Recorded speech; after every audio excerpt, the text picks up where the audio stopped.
அனைவருக்கும் அன்பான வணக்கங்கள். இது மகா பெரியவா சொன்னது யூடியூப் சேனல். 15/3/2025 பங்குனி மாதத்தின் முதல் நாள் சனிக்கிழமையில ஆரம்பமாகுது.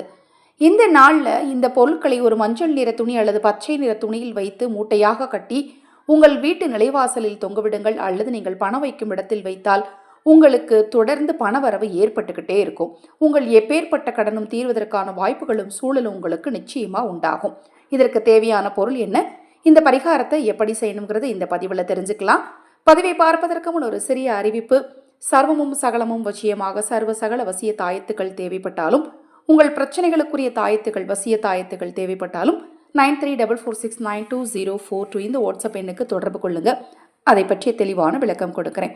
இப்போ மஞ்சள் அல்லது பச்சை நிற துணி எடுத்துக்கிட்டீங்க. அதில் நீங்கள் முதல்ல வைக்க வேண்டிய பொருள் பண ஈர்ப்பு சக்தி அதிகமாக இருக்கக்கூடிய வசம்பு, இரண்டாவது பச்சை கற்பூரம், மூன்றாவது 9 மிளகுகள். 9 மிளகுகளை எண்ணி எடுத்துக்கோங்க. இந்த 9 மிளகுகள் தீய செய்வனை பாதிப்புகள் உங்கள் வீட்டில இருந்து நீங்குவதற்காக வைக்கக்கூடிய பொருள். அடுத்தது நான்காவது என்ன அப்படின்னு பார்த்தீங்கன்னா ஜாதிக்காய். இந்த ஜாதிக்காயும் மகாலட்சுமியின் அம்சமாகவே கருதப்படுது. இந்த ஜாதிக்காய் இருக்கக்கூடிய இடத்துல சர்வ சகலமும் உண்டாகும் அப்படின்னு சொல்லப்படுது. அடுத்தது ஐந்தாவது பொருள் என்னன்னா 5 ஏலக்காய். இதை எல்லாத்தையும் மூட்டையாக கட்டி ஒன்று பணம் வைக்கிற இடத்துல வைக்கணும், இல்லை நிலைவாசலில் கட்டணும்.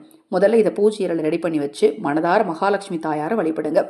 காலை 6 to 7 அல்லது மாலை 5:40 to 6:40 இதை செய்யணும். அப்படியே ஒரு மாதம் அதே இடத்துல இருக்கட்டும். அடுத்த மாதத்தின் முதல் நாள் காலை எழுந்ததும் அதை எடுத்து கொண்டு போய் நீர்நிலைகளில் போட்டுருங்க. இல்லை அப்படின்னா வேற ஏதாவது நான் பரிகாரம் செய்ய போறீங்க, அதனால அதை எடுக்கலாமா, ஒரு 7 நாள் கழிச்சு, குறைந்தது 7 நாட்கள் இருக்கணும், 7 நாள் கழிச்சு வேற ஒரு பரிகாரம் செய்ய போறீங்க, அப்போ அதை எடுத்துக்கலாமா அப்படின்னா அப்போ அதை எடுத்து என்ன பண்ணுங்க, கொண்டு போய் பூஜையில் வச்சிருங்க. இல்லை நிலைவாசல் என்னால் கட்ட முடியாதுங்க, பணம் வைக்கிற இடம் நான் தனியாக எந்த இடமும் இல்லை, நான் பர்சில் தான் வச்சுக்குவேன், பர்சில் இந்த மூட்டையை வச்சுக்க முடியாது அப்படிங்கிறவங்க பூஜை அறையில் உங்கள் குலதெய்வத்துக்கு முன்னாடி ஒரு கிண்ணத்தில் வச்சுருங்க. அடுத்த மாதத்தின் முதல் நாள் அதை எடுத்து அப்புறப்படுத்திடுங்க. மிக மிக எளிமையான இந்த சூட்சம பரிகாரத்தை, வீட்டில் இருக்கக்கூடிய பொருட்களை வச்சு செய்யக்கூடிய இந்த பரிகாரத்தை நீங்களும் செய்ய, மற்றவர்களுக்கும் சொல்லுங்கள். தொடர்ந்து நம்ம சேனலை பாருங்கள். இனிமே எண்ணற்ற பதிவுகள் தொடர்ந்து வர இருக்கு. அனைவருக்கும் எனது அன்பு வணக்கங்களை கூறி இந்த பதிவை நிறைவு செய்து கொள்கிறேன்.